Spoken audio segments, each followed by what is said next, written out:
In this video, I will show you how to save Snapchat filters forever.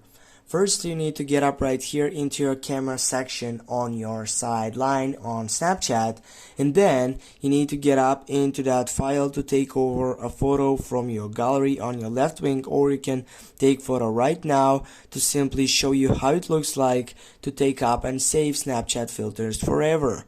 Now if you go on that selection right here and click right on that button to take up and search a lens or a filter site on this selection.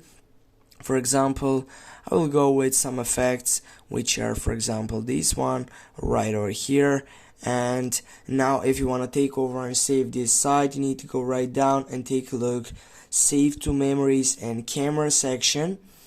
And also you can click on the last selection, in which you can edit whatever you want. And also if you add it, for example, to your story, you can also check it out in your story site machine, in which, as you know, it is like archiving site in which you can find out all your stories that you have posted on your Snapchat account.